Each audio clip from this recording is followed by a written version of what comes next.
సభకు నమస్కారం. అలాగే ఇక్కడికి విచ్చేసిన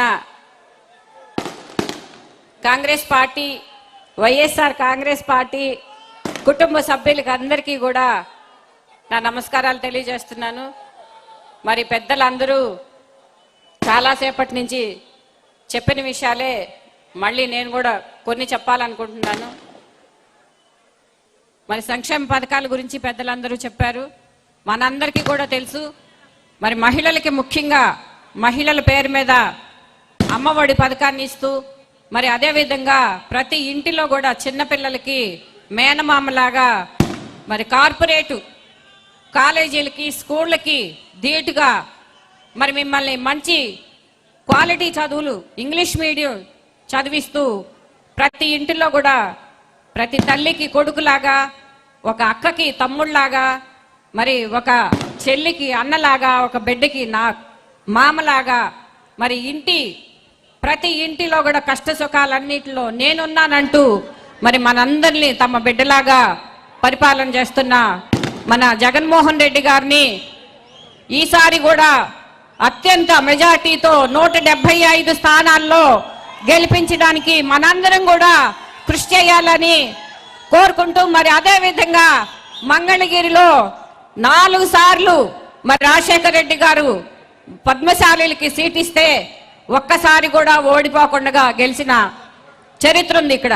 కానీ అదే టీడీపీకి ఒకసారి సీట్ ఇచ్చి వాళ్ళు ఇప్పటి వరకు టీడీపీ పార్టీ పెట్టిన తర్వాత ఒకే ఒక్కసారి ఇచ్చారు మన చిరంజీవి గారికి. ఇచ్చి గెలిపించారా? ఎందుకని? ఒక బీసీలు ఇక్కడ పరిపాలన చెయ్యకూడదు, పెత్తందారీ వ్యవస్థ మాత్రమే ఇక్కడ ఉండాలి అనే ఉద్దేశంతో మరి ఇచ్చిన సీటు కూడా మేము ఇచ్చామనిపించి ఓడించి పద్మశాలిలకి సీట్ ఇస్తే ఇక్కడ మీరు గెలిపించుకోలేకపోయారు అని చెప్పి మరి మనల్ని అందరినీ గేలి చేసే విధంగా ప్రవర్తన జరిగింది. మరి ఈ రోజున మరి రామకృష్ణారెడ్డి గారికి తెలిసిందే, జగన్మోహన్ రెడ్డి గారు 2 సార్లు సీట్లు ఇప్పించారు, మనం గెలిపించుకున్నాము. మరి 2 సార్లు సిట్టింగ్ ఎమ్మెల్యే ఉన్నా కూడా ఇక్కడ మంగళగిరిలో పద్మశాలీల సంఖ్యాబలం ఎక్కువగా ఉంది కాబట్టి వారికే ఇవ్వాలి, వారికి రావాల్సిన హక్కులు వారే అనుభవించాలని మరి మనకి ఇక్కడ బీసీలకి సీట్ని అనౌన్స్ చేయడం జరిగింది.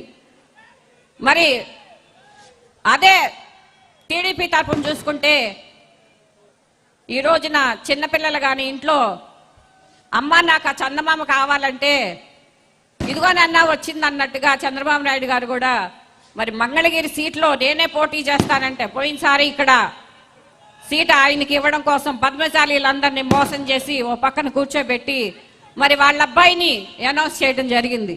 మనందరం బుద్ధి చెప్పాము, అది వేరే సంగతి. కానీ మొంకి పట్టి ఇప్పటికి కూడా నేనే పోటీ చేస్తానంటున్నారు లోకేష్ గారు. మరి గెలిపిస్తారా అందరూ? ఇక్కడ ఎవరిని గెలిపిస్తారు? ఫ్యాన్ జగన్మోహన్ రెడ్డి గారిని ఇక్కడ మనం వైఎస్ఆర్సీపీ క్యాండిడేట్ గా ఎవరి నుంచి ఉంటే వాళ్ళందరినీ ఘన విజయంతో అత్యధిక మెజార్టీతో గెలిపించి మరి ఎంతో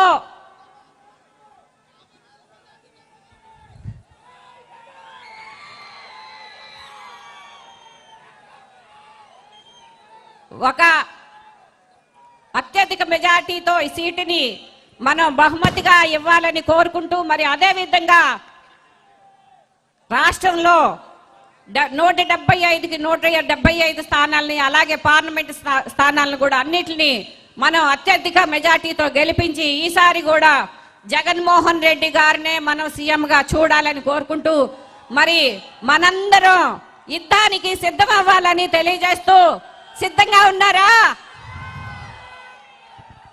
bye bye Lokesh, bye bye Babu. ధన్యవాదాలు. ఇప్పుడు మరి నాకు ఈ అవకాశం ఇచ్చిన పెద్దలందరికీ ధన్యవాదాలు.